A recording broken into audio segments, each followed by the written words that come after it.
Part 2 of session 70. Let's talk here about metaphysics and evolution.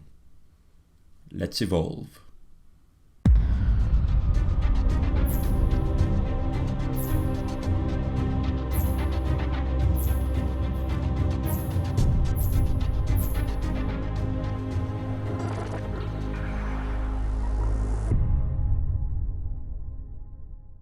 In the first part of this session, we discussed the higher self and also a little bit more about the incident that Carla had that almost displaced her mind-body-spirit complex into negative time-space, which was a cause of concern for Don, Jim, and Carla, of course.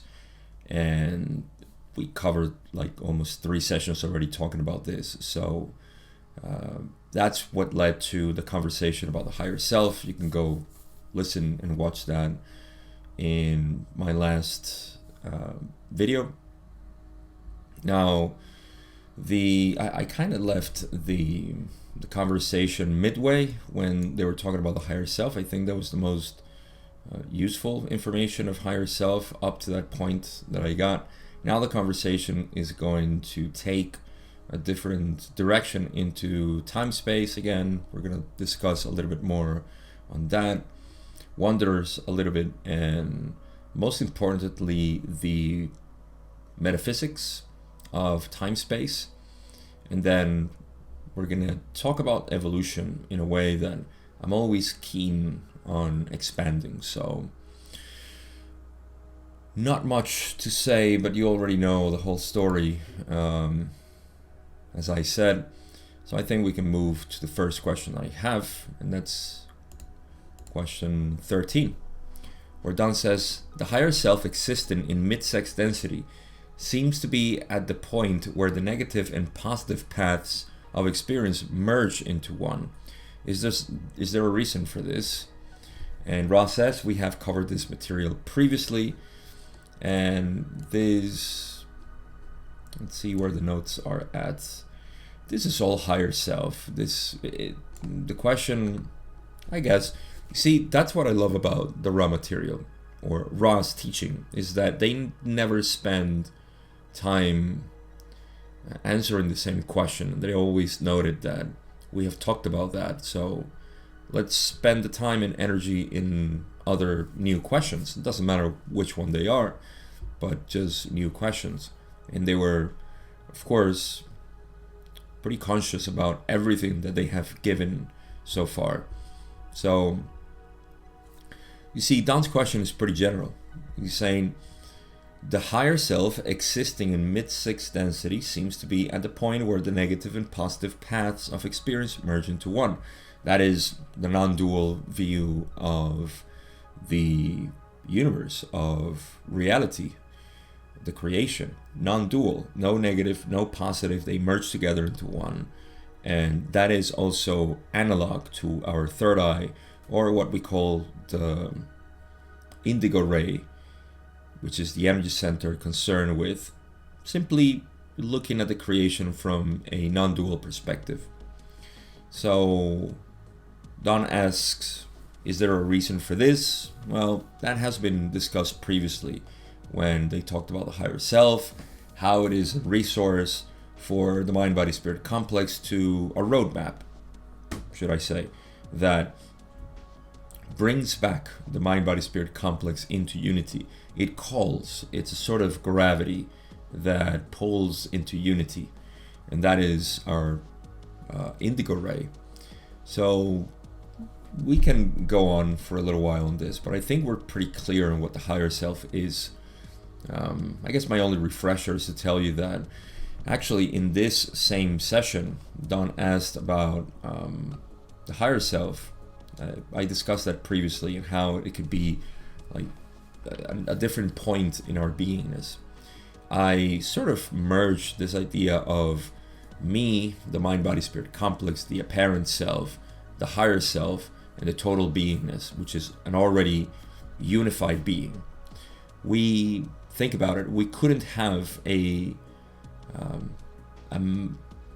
road back to unity if we didn't have a foothold on it already.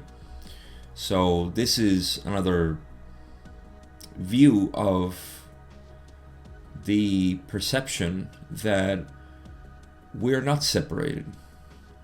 If there is a place or an aspect of us that is already in unity, which of course it is, and we can explore this in this density, if there is that, then there are no separations.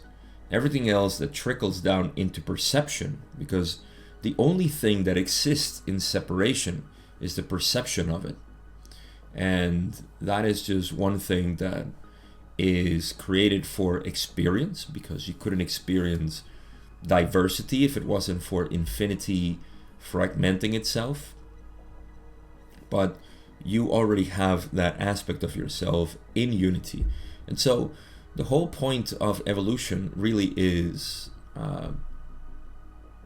taking heed of those signposts that exist in your existence, in your life, to use. You see, Ra says the adept is the one that uses or seeks to activate and make use of the indigo ray. Well, that makes sense, because the adept is trying to enhance its view, its non-dual view. And that is through the indigo ray. There is no other way. The rest are just resources for looking at the creation from different places, but that is the one that seeks unity. So yeah, I don't have to expand much on this, because the higher self is the higher self. We know that already. So I'll go to the next question, which is question 14. Don says, oh yes, sorry about that, it slipped my mind.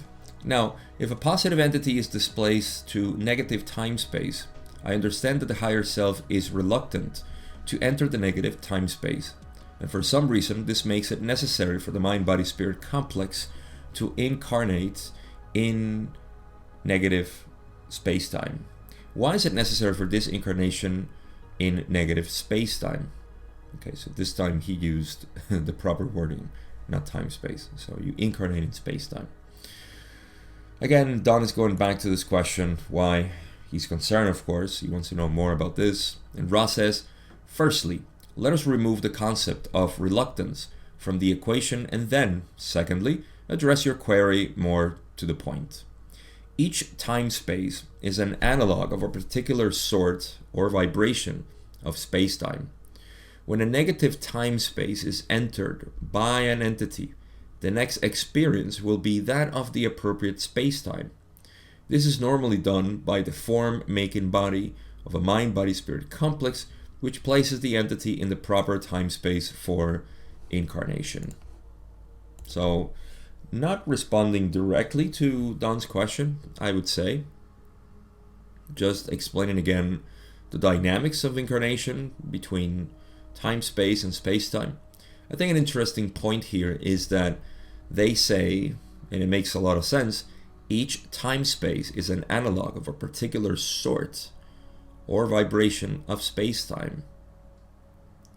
So the time-space in which you enter, I mean, first of all, it's not a different place, and it's not a different time in which you will get there. You're always there. Your own polarity will determine the vibration in which you will be placed. Actually, more accurately, I would say, is that your vibration is always placing you in that place. You're carrying time-space with you. So in death, depending on where you go, where your attention goes to, then you will obviously have this time-space available. Now, Ra has explained that in death, there is a lot of guidance, and there's a lot of greeting from other entities, guardians, family members, ancestors, and so on. All of these are receiving you, welcome you to the time space that you now belong to.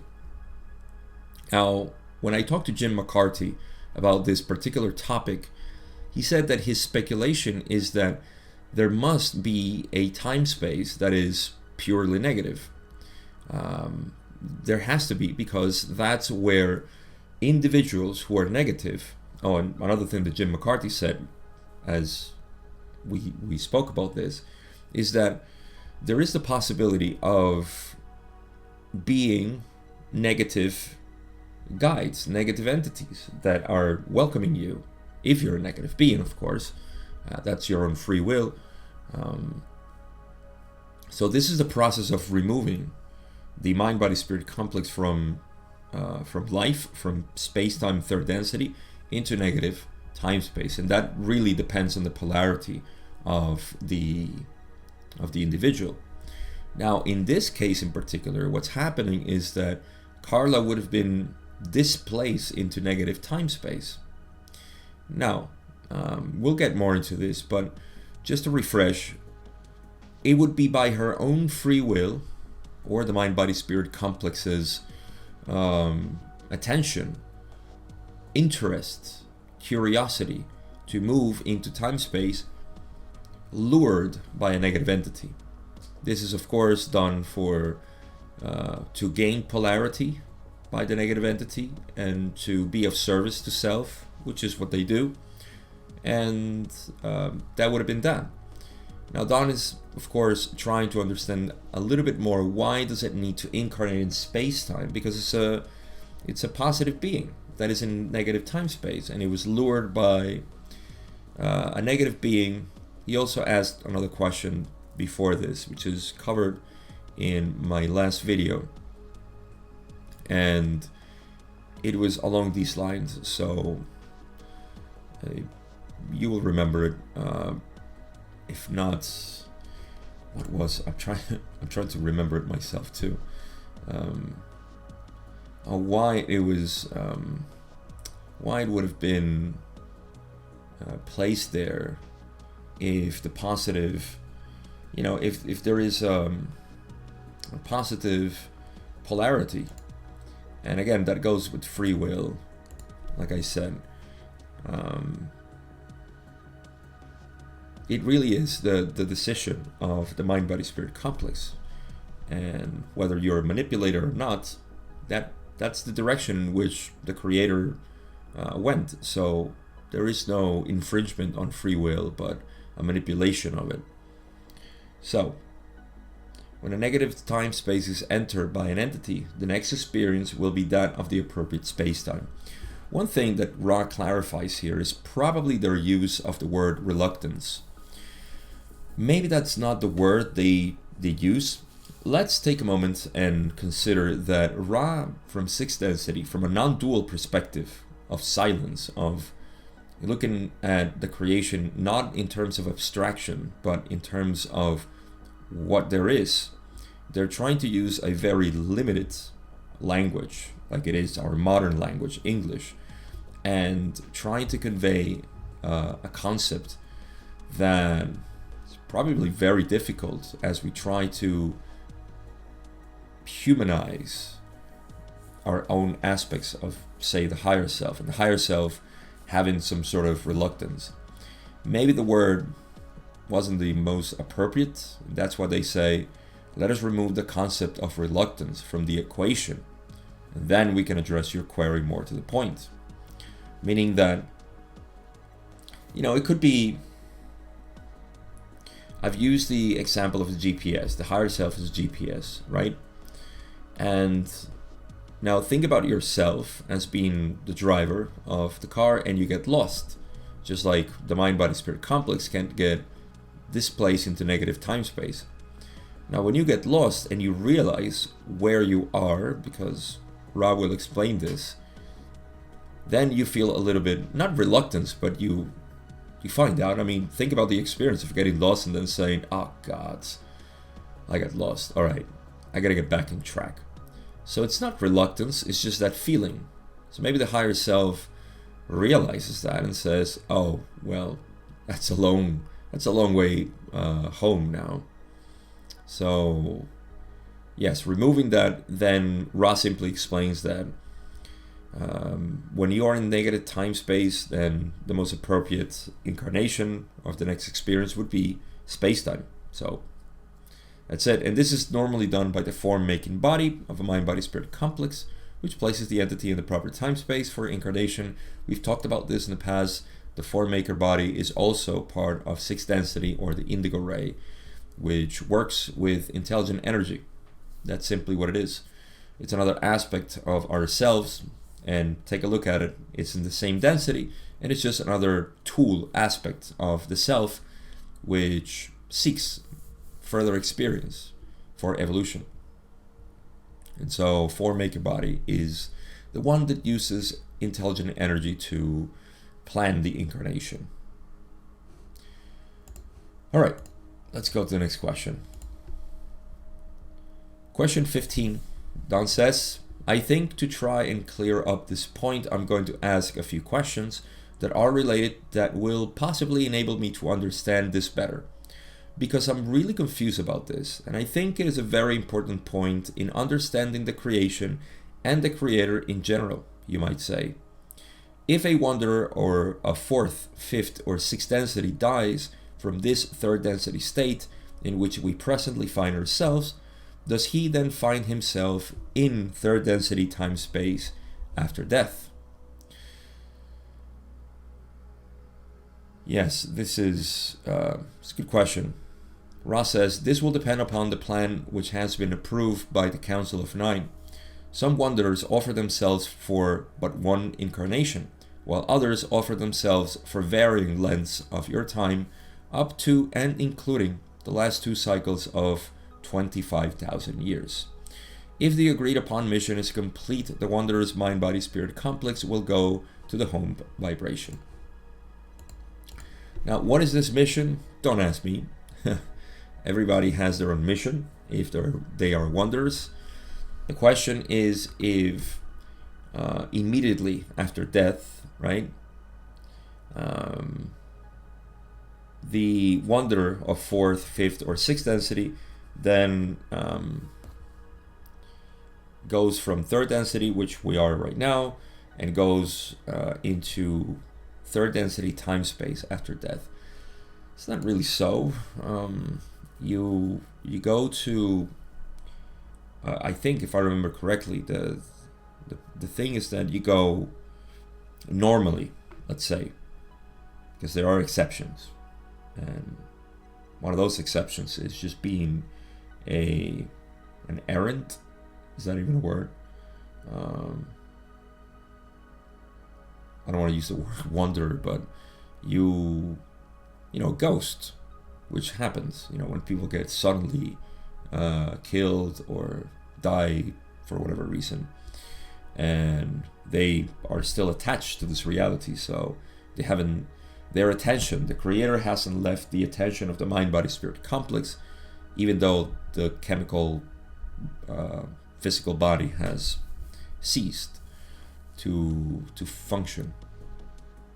But in any case, the process is that you go to sixth density, to your form maker body, higher self, healing, planning, and the planning of the next incarnation. That's what happens. So Ross says that in the case of wanderers, then it would depend on the plan that has been approved by the Council of Nine. So the Council of Nine approves all wanderers to come in. Some wanderers offer themselves for but one incarnation. That would be Jesus, for example. I think he was a one-time incarnation. While others offer themselves for varying lengths of your time, up to and including the last two cycles. So it could be the whole 75,000 years, the whole master cycle. If the agreed upon mission is complete, the wanderer's mind-body-spirit complex will go to the home vibration. It's interesting to see, especially for the way that I look at the creation from a non-dual perspective, that Ra talks about a wanderer's mind-body-spirit complex. So see, the wanderer is not the mind-body-spirit complex. The wanderer is just a sort of a resource that is used by the social memory complex, which again is a resource of obviously the creator to know itself. So everything is really the creator knowing itself, and every aspect, because we're humans, we like to entitify it, if that's even a word I can make up, to become an entity, to create an entity of it. So thought forms are entities. The planet is an entity. Social memory complex is an entity. So maybe the helpful part is to see entities as aspects of the creator. Just like you can see your thoughts, your actions, your decisions, all aspects of yourself. It's only one self that is having them. Well, the same thing can be extrapolated to the creator, because the only thing that exists is the creator. So why should we deviate from that and think about multiple entities? I guess for some people it may be useful. For me particularly, it is not, because it's almost incompatible. I think that's what it is. It's incompatible with my way of looking at life. Life is just one thing, and there's no two. So that is the process of a wanderer that comes here, needs to finish its mission, and then go back to the home vibration. It doesn't have to go through third density, time space, reincarnation, and so on, unless it keeps coming back for its own mission or its own alleviation of karma, which happens quite often with wanderers. So again, I know that there's a lot of people concerned about this. This is an ego concern. Let me state this for the record. It's an egoic perception to say, oh my God, I'm a wanderer. I have identified myself as a wanderer with the raw material. Now I'm very worried about my mission, because I need to complete my mission. Well, let me lay it down pretty easy for you. Your mission is to become harmonious with yourself.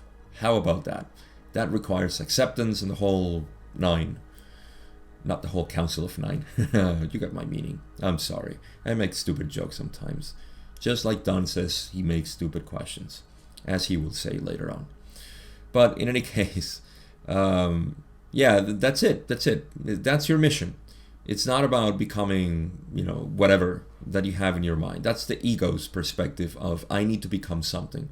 No, the wanderer is just to accept himself. It's so simple. I mean, you have evolved already. So what you are is perfect, right? I mean, does that make sense? If you're a wanderer, you feel a wanderer, then you know exactly who you are, and all you need is to accept yourself. But I know there's a pesky separate self, a tendency for separation that makes us feel incomplete. So I truly understand that. But that's the easiest way I can lay it down for you. So just accept and love yourself. And don't love others. Forget about others. Be selfish. You know what I mean. Be selfish in the sense that please take care of yourself first, and suddenly you take care of everybody automatically. It just happens, and you're like, well, okay, because you have no suffering within you. So, I mean, I'm being very specific in general, and please don't take my word of selfish to heart. I know you understand what I mean.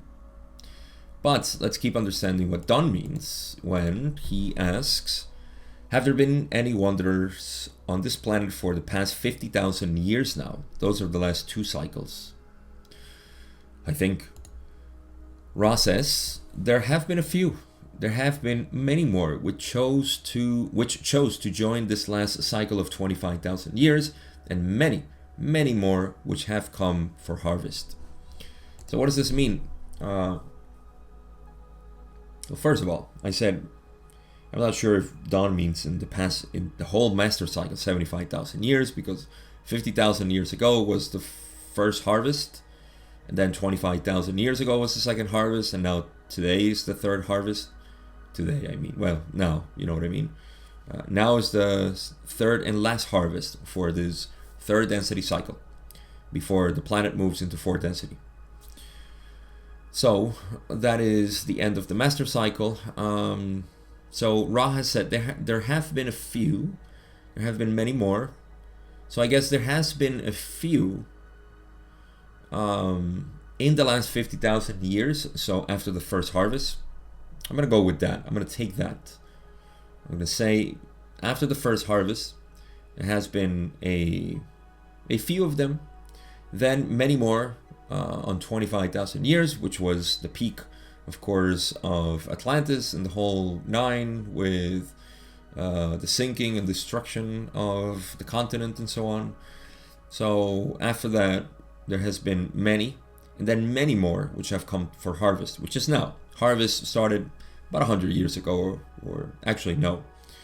For density came about 100 years ago. Harvest just started recently, in the past decade or so, since 2012 or around there.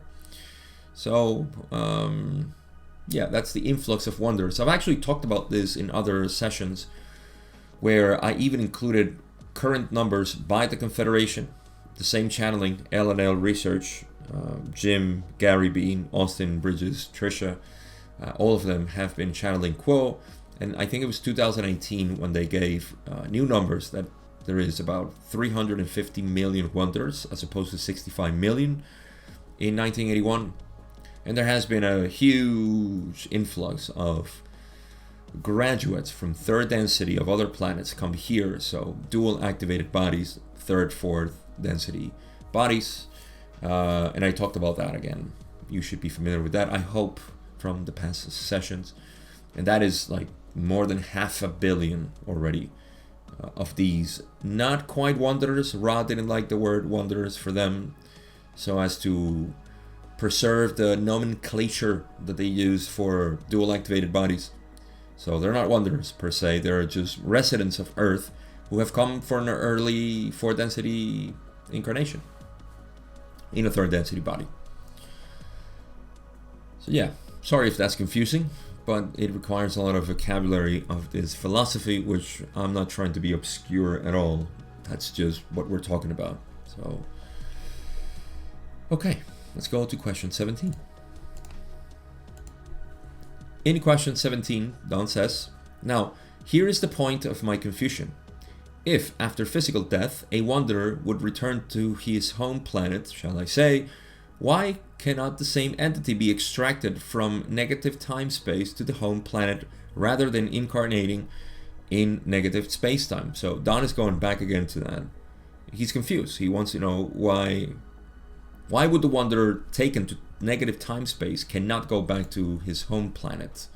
Ra says, as we stated, the position in negative time-space of which we previously were speaking is that position which is pre-incarnative. After the death of the physical complex in yellow ray activation, the mind-body-spirit complex moves to a far different portion of time-space in which the indigo body will allow much healing and review to take place before any movement is made towards another incarnative experience. Well, here's the explanation, even though, again, it doesn't explain precisely, I believe. Let's read it again. I repeat myself, possibly not to be redundant, but to clarify the question, is that Don says, okay, if I wonder, when it dies, it can go back to its previous home planet or vibration. This is the deal. Why can't it go back to that once it is displaced into negative time-space? Ra explains, as we stated, the position in negative time-space of which we previously were speaking is that position which is pre-incarnative. So the position of negative time-space in which the wanderer finds itself in is that of the pre-incarnative state. Okay. After the death of the physical complex in yellow ray activation, which is simply the death of the physical body, the mind-body-spirit complex moves to a far different portion of time-space in which the indigo body will allow much healing and review to take place before any movement is made towards another incarnative experience. Now, this is the normal process of death. The mind-body-spirit complex moves, right? It moves to a far different portion of time-space, which is the indigo ray. It goes into that place where there is the the I forgot the term. I just said it. The form maker body. There it is. Drew a blank for a second. So that is where the higher self is 6th density, basically. It goes back to 6th density.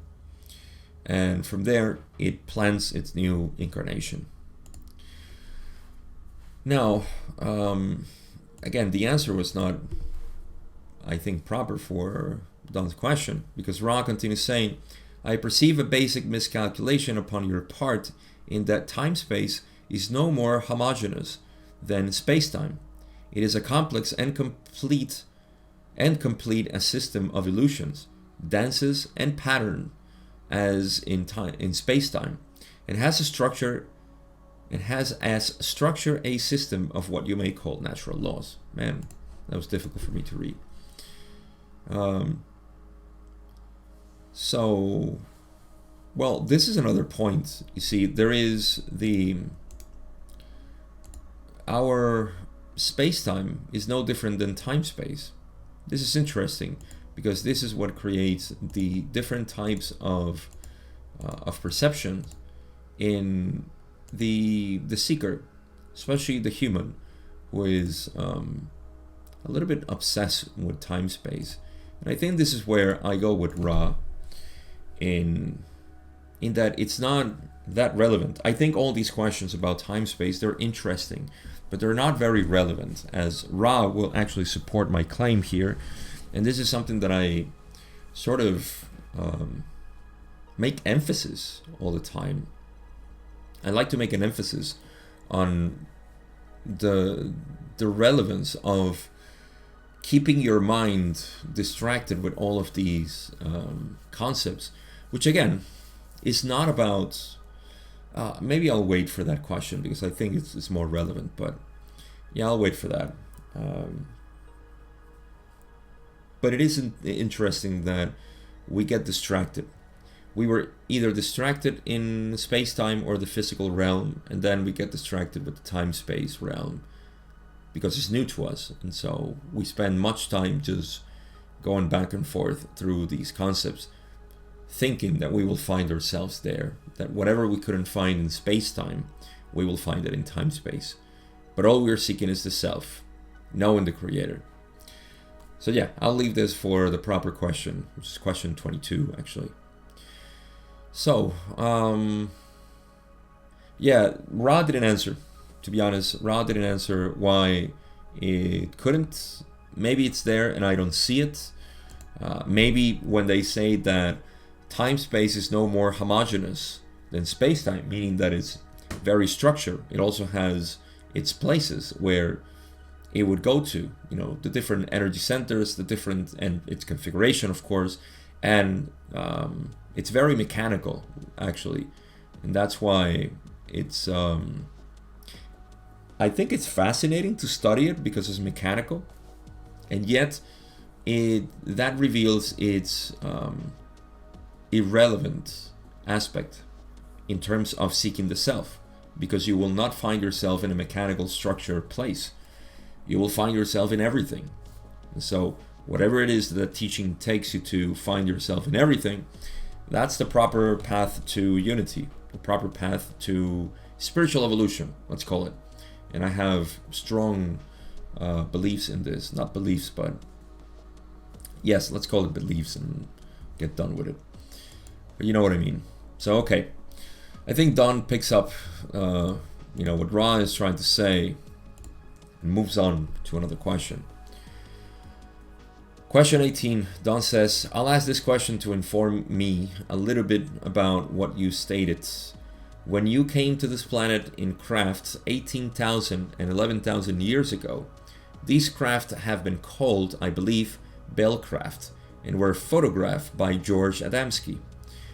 If I am correct, these craft looked somewhat like a bell. They had portholes around the upper portions, and they had 3 hemispheres at 120 degrees apart underneath.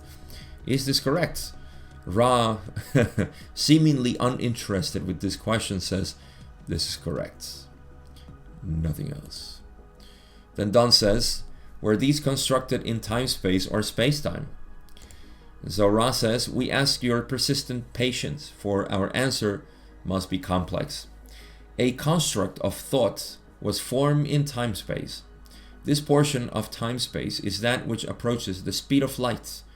In time-space, at this approach, the conditions are such that time becomes infinite and mass ceases, so that one which is able to skim the, shall we say, boundary strength of the time-space is able to become place where it will. Okay, so a little bit of background. So, Ra came here 18,000 years ago, and then 11,000 years ago again. They came in this bellcraft-shaped vehicle. That's how they show themselves here. They didn't have to come like that, but they had to manifest themselves this way. As I remember from the raw material, Ra said that there was no sort of infringement on people because they didn't know what a bellcraft was. So they just saw it in the sky. And I think their intention was just to give a sort of inspiration, as they usually do. Still now with the UFO sightings, at least the Confederation does, it's just to inspire this sense of awe and wonder for the entity to begin a sort of seeking, a search, which is the search for unity, the search for the mysterious, the mystical search, yeah? And so I think in the past they did the same thing, 18,000 years and 11,000 years. They didn't get involved until Egyptians times, I think. That's when they gave the pyramids and so on. So that's the background. Also, it's important to mention that the reason why we still see like this George Adamski pictured or photographed the craft was that we kind of got the imprint of the thought form of the Bell craft.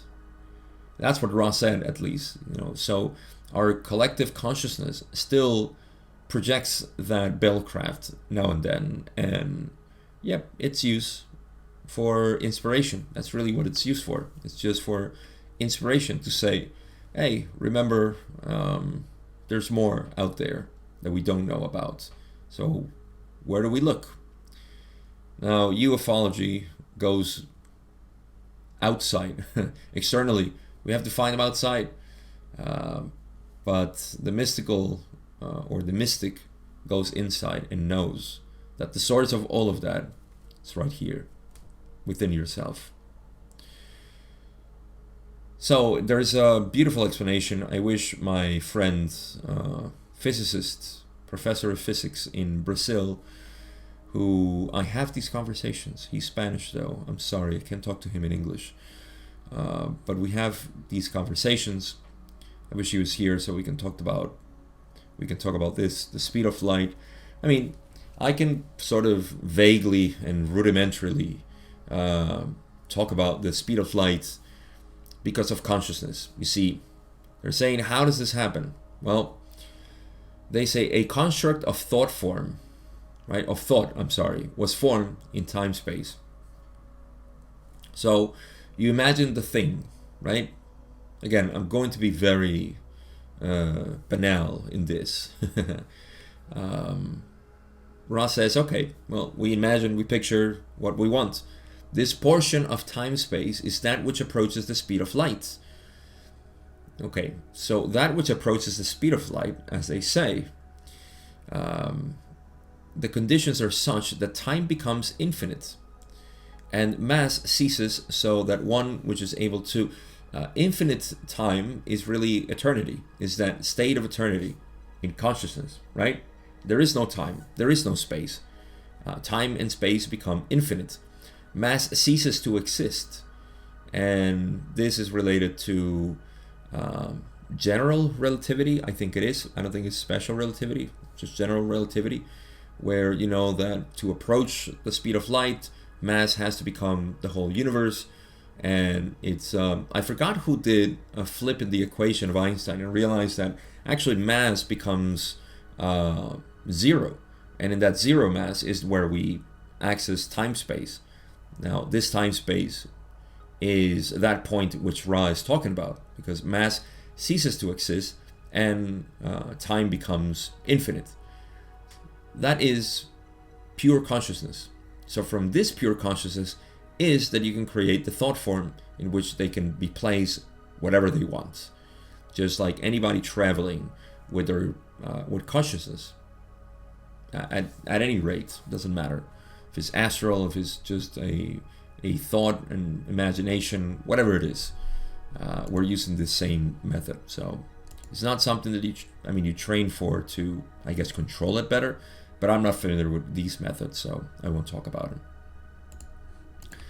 Ra continues saying, when we were where we wished to be, my God, that's 6 W's altogether. When we were where we wished to be, we then clothed the construct of light with that which would appear as the crystal bell. Jesus. Let me read that again. When we were where we wished to be, we then clothed the construct of light with that which would appear as the crystal bell. This was formed through the boundary into space-time. Thus, there were 2 constructs, the time-space or immaterial construct and the space-time or materialized construct. So, quite simple. They formed the construct in time-space, and then there's the analog in space-time. So, wherever they decided to appear is where it sort of materialized. So that's it. It's a simple materialized thought form, as Ra explains. I don't think there's much for me to say here. Let's go to question 20, where Don says, now, was there a reason for the particular shape you chose, in particular a reason for the 3 hemispheres on the bottom? Ra says, it seemed an aesthetically pleasing form and one well suited for those limited uses which we must needs make of your space-time motivating requirements. Now it's interesting because they use motivating requirements. At first I thought that they were talking about motivation, but as Don explains or asks here, was there a principle of motivation contained within the 3 hemispheres on the bottom, or were they just aesthetic, or were they landing gear? Ra says these were aesthetic and part of a system of propulsion. These hemispheres were not landing gear. So, aesthetic. Yeah, again, these are questions that are not really important to me. Just like why did you have these in your craft and so on. What I want to share is just maybe my ignorance on motivation, right? Motivating requirements. I really thought it was motivation as inspiring and motivating somebody to do things, but it seems like it was just propulsion, right? Was there a principle of motivation contained within the 3 hemispheres? Ra doesn't say anything about motivation. I'm still kind of split with this word because I don't know if it was maybe motivational because of the aesthetic, the pleasing aesthetic form of the craft. I don't know, but that's it. It was a system of propulsion, and the hemispheres were not landing gear. So why did they decide that? I don't know. Does it matter? Probably not. But here we go to a question that is relevant for me. Or actually the answer that Ra gives. Question 22, Don says, I'm sorry to ask such stupid questions, but I'm trying to determine something about space-time, time-space, and, you might say, this very difficult area of the mechanism of evolution. I think it is central to the understanding of our evolution. However, I'm not sure if this, and I may be wasting my time. Could Ra comment on whether I am wasting my time in this particular, and he chuckles, investigation, or whether it would be fruitful? Don gets a good laugh about his own reflection of, is this really important, or am I wasting my time here, Ra? Now this is the golden answer of Ra, in which I will expand myself. Ra says, Since the concepts of space-time or physics and time-space or metaphysics are mechanical, they are not central to the spiritual evolution of the mind-body-spirit complex. The study of love and light is far more productive in its motion towards unity in those entities pondering such concepts. However, this material is, shall we say, of some small interest and is harmless. Beautiful answer. Beautiful answer. Man, I just realized that my salt lamp is bright, super bright. That's because of the sun, not because of the bulb there. So, it just looks beautiful there, doesn't it? By the way, that little teddy bear that I keep there is a teddy bear that was given to me by my parents when I injured myself and almost lost my eye. I was like 2-3 years old at the time. So it has a lot of, everything that I keep has a lot of, speaking of motivation, has a lot of motivation and background to it. But yeah, that little teddy bear next to the brilliant ball of light that is my salt lamp. So when I was 2-3 years old, I almost lost my eye. Big accident with a nail in my eye, and I still have a scar. I don't see properly through this eye. Fun facts about myself that few people know, but more interesting stuff is this answer. Okay, so Don is saying, I'm trying to find out more about this space-time and time-space, and I think it's essential to the understanding of our evolution and so on. Ra explains, since the concepts of space-time or physics, right? What we know, physics, atoms and particles and so on, all of this materialist science, or even beyond quantum mechanics and so on, all of this, space-time or physics, and time-space or metaphysics, which is the study of energy and chakras and polarities and all of these things, all of these, they are not central to the spiritual evolution of the mind-body-spirit complex because they are mechanical.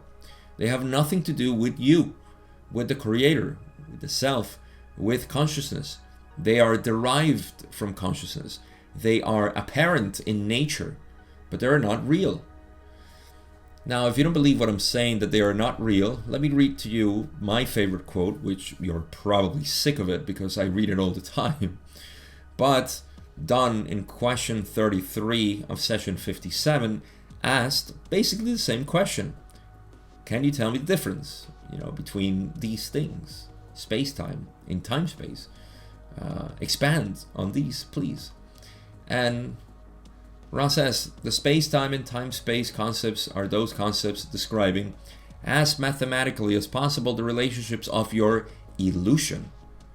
That which is seen to that which is unseen. The perception of separation. That's the illusion. These descriptive terms are clumsy. They, however, suffice for this work. Now here's the golden nugget. They say, in the experiences of the mystical search for unity, these need never be considered, for they are part of an illusory system. The seeker seeks the one. This one is to be sought, as we have said, by the balanced and self-accepting self, aware both of its apparent distortions and its total perfection. So, seeking why you're so distorted, seeking why you're so, whatever it is that you want to call yourself, all of that seeking is just seeking and trying to understand the refraction of light instead of the source of the light. It's like looking at my lamp salt right now and saying, my God, look how beautiful it is. I wonder what it is. Why is it? Look at the source. The source is the source of all light, actually, the sun. So in this case, it is your own source. That's really what you should be interested in. Yeah, you will see your body and say, oh, it's changing, and I do this and I do that. That's the physical body. and I can relate to people this way, and I can do these things and so on. That's the physical body. But all of this is created for the creator to know itself. Now, what is the most important question that regards the recognition of the creator, especially in the self, is who am I? And that's the key question. And as we explore who am I, I am. And that I am is what needs to be explored, in my humble opinion. So, you see, this is what's really important. It's not really our exploration of the metaphysics. And some people get too caught up in this. And this is the part what I wanted to expand.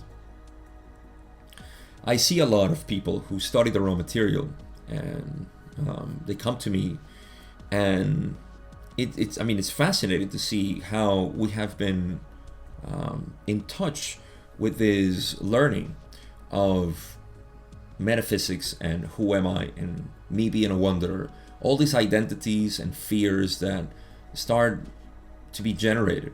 I would say that these are distortions that need to be alleviated from the study of the raw material.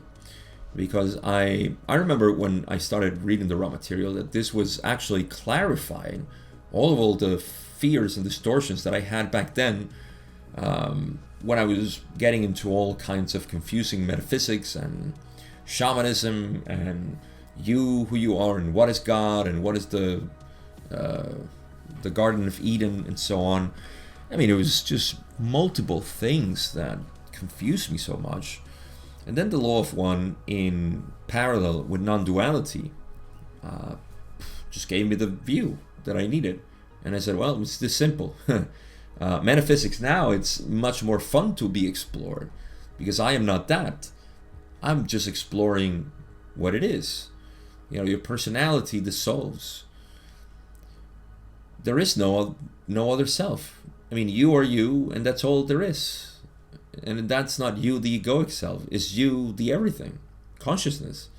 So everything really resolves from here. That's why Ra was so adamant in giving material that was helpful to know the self. And we'll get to that when we get into the archetypical mind.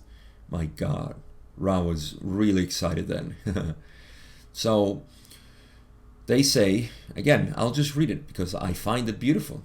Ra said, since the concepts of space-time or physics and time-space or metaphysics are mechanical, they are not central to the spiritual evolution of the mind-body-spirit complex. The spiritual evolution of a mind-body-spirit complex is simply the fractal going back into completion, going back into the realization of the self. And so the mind-body-spirit complex is the window in which the creator is seeing the illusion, but it seeks to know itself, and that's the way back to source. So space-time and time-space, they need not be considered. That's it. Now, to finish up this beautiful paragraph, Ra says, the study of love and light is far more productive in its motion towards unity in those entities pondering such concepts. However, this material is harmless, basically, what they say. So the study of love and light is far more productive in its motion towards unity in those entities pondering such concepts. So those entities pondering such concepts about metaphysics and physics and so on, well, maybe the study of love and light, which are the keys for us to see unity in everything. They are the signposts. Whatever you see love or you seek love, you will find unity. Wherever you seek light, light being wisdom, in this case, to me, not just physical light, but of course, light as in wisdom, love and wisdom. That's what you seek. Heart and throat chakra. Yeah, the spiritual work, the mind. This is understanding the mind.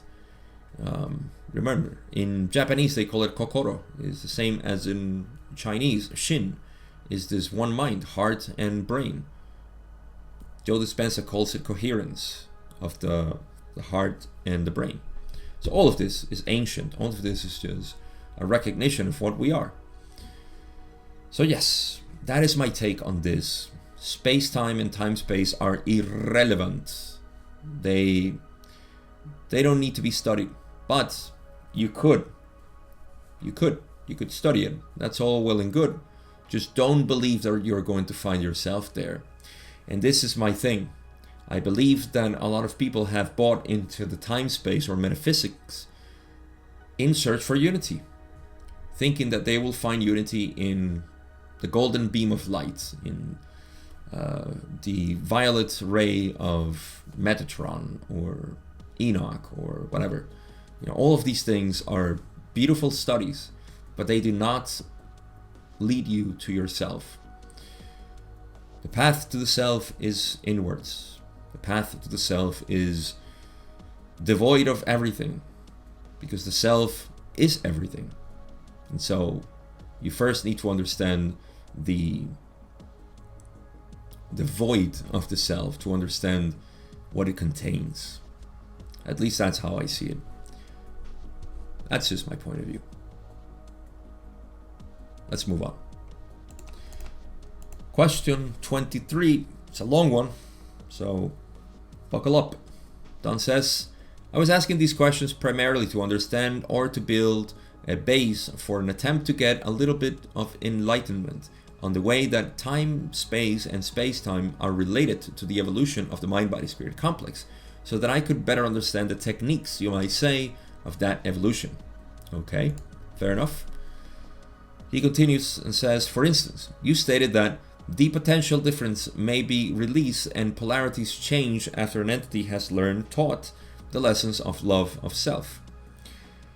If the entity is a positive entity that has found itself in negative time-space and then had to incarnate in negative space-time, and what I was trying to do was build a base for attempting to understand, or at least get a slight understanding of what you meant by the statement, that potential difference may be released and polarities change after the above step.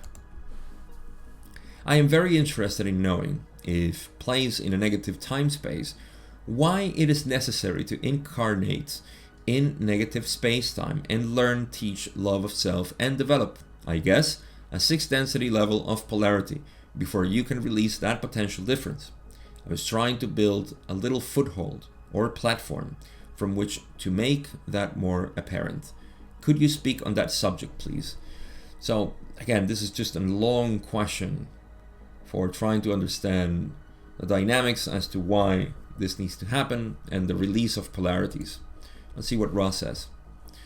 Let's say this will be the last full query of this working. The entity which incarnates into negative space-time will not find it possible to maintain any significant positive polarity, as negativity, when pure, is a type of gravity well, shall we say, pulling all into it.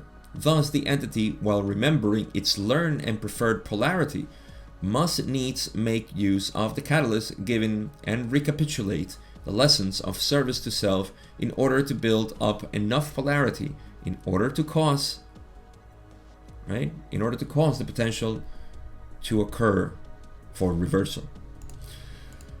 So, once again, this is a very special mind-body-spirit complex, actually, that needs to polarize itself negatively. So it has already the potential, the positive potential, built up, and then it finds itself in this gravity well that Ra calls it, which is the negative time-space, as of course there is no positivity around it. You are surrounded by negativity. So in this negativity, which again, it's just another term that is kind of clumsy. You can see it as a sort of separation. These are the energies of separation in our view of reality. And so if you are in a place of separation, how could you possibly find unity?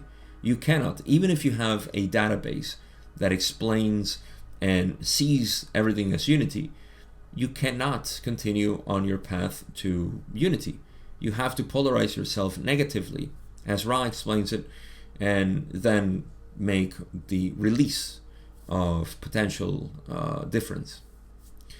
So imagine it as you, I think I made this visualization before, but being positive, you will repel everybody else. So in the search for unity, you need to become one with the negatives, right? That's what a social memory complex is in the negatives. They become one with themselves, even though their intentions are of separation. But eventually, that realization of oneness is achieved in sixth density by the negative beings. So that's why Ra says it all ends well. And that's okay. That's fine. It's just that I think, especially in this solar system, there has been a archetypical mind that is has such a propensity to create this view of separation. And this is potentiated by all densities, of course. And yeah, you may create this really huge, I think Orion has, because Orion must be close, those stars in Orion, I guess, are part of the neighborhood, I don't know. But they have a huge negative influence as well. But anyhow, before I get sidetracked here, the point is that the entity, the mind-body-spirit complex, in order to advance, it needs to become one with its negative beings. You cannot do that with positive polarity. You have to do it through negative polarity. So you need to learn all the lessons of love of self, or selfishness, just me and nobody else.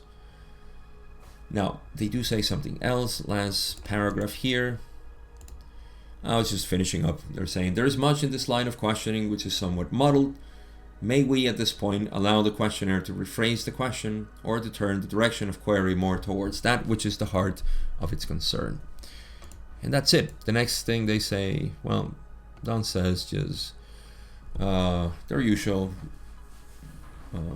is there anything we can do to improve the contact or make the instrument more comfortable?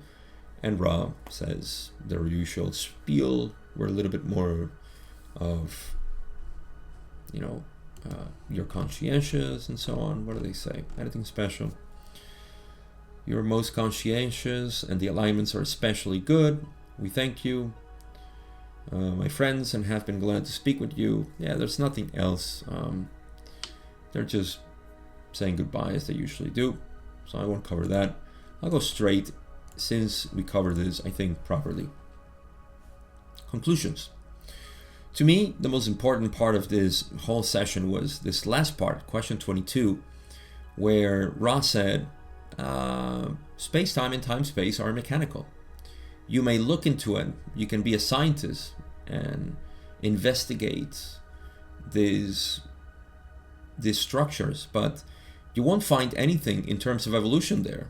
I mean, you will become very wise in terms of all of these things and how they work. But in terms of the path of evolution, which is the realization of the self, and for that, you study love and light. You go out not into metaphysics or physics, but out to your life and see, where can I find love and light here? And this is not an active seeking that you do, or it could be, depending on your point of view, but it's something that comes to you, is what I want to say. Love and light is right there. You don't have to go because, my house is not at all a loving house, so I just gotta go out there. No. If your house is not loving, it's because you haven't seen it yet. And I know it's challenging for some people, but that is the truth. It is there. And that doesn't mean you have to. You can go to another house, to another place. That's your own free will, but you will always find the same situations that you carry within yourself. So that's why the seeking for love and light, guess what? Goes inward again. It's not in space-time or time-space. You can get distracted in space-time. You can get distracted in time-space, in the metaphysics or the physics, but you will not find yourself there. That's why even these cities, S-I-D-H or D-D-H-I-S as plural, these are the powers, or the magical powers that people can develop, as it's called in India. And these are not important. I mean, enlightened masters, let's just call them that, gurus who know the true path to the self, they say, don't get distracted with that. In Buddhism, they tell you, these are distractions. They're there, you have them, but don't get distracted with that. That doesn't mean don't use them. You can use them if you want to, but they won't lead you anywhere close to yourself. It's like using your body, for something. Because I'm going to find myself using my body somehow. Substances, relationships, and so on. No, it's in the study of love and light. That which is the only thing there is love and light. Love, light, light, love. So this is where you will find the best. To know yourself, to become harmonious, and just to live from the eyes of the Creator, which is really what I'm concerned with. The only thing that I'm interested here in this material. So I'll take the opportunity also to refresh and remind you that I am generally not interested in these, at least for the proper of seeking the self. None of this is interesting to me. Time, space, and mind, body, spirit complexes, and social memory complexes, and the energy centers as they balance. I have a whole different view that is more congruent with the idea of unity. It is not the view of unity, it's just my view of unity. So don't take it as something final. It always changes, but at least I try to keep that sense of unity in everything. That's just the way I like to model things, and I'm happy with that. It just makes me happy. So that's it. That's all I have to say. Here's my ad for you. There is a course that I teach. It's an online course. I also teach it one-on-one, but all of that you can find in the description if you're interested. It's through the direct path of Ramana Maharshi and my fabulous indirect teacher, Rupert Spira, of the direct path. I love them. I think it's the most beautiful, precise, and efficient way to recognize the Creator in you, to reveal the Creator in you. It's not the magical pill. It's not going to become, you're not going to become, I don't know, whatever it is that you fantasize becoming. It's just making you recognize who you are. And through that, I would say it's not a magic pill, but it's a magic seed that will germinate and sprout into the total being that you are. So that seed is planted there by people like me, Rupert, and others, with our humble efforts, of course, and it grows within you. You cultivate it. So again, in the description are links for you to access my course. It's a very symbolic price. It's nothing expensive. And if you want to talk to me, you can also find it in the description, like I always say. So here is the place where I say to you, I love you, my other self. Thank you for being there. Thank you for listening. It's highly appreciated, I have to say. I'm surprised of the amount of people that have come to this channel, and they continue to come. I'm grateful that more people are actually getting interested in this philosophy, which is kind of obscure. It's not very out there, but yeah, that's what I'm grateful for, being able to gather people like you together. Thank you for listening, and nothing else to say. I'll see you in session 71.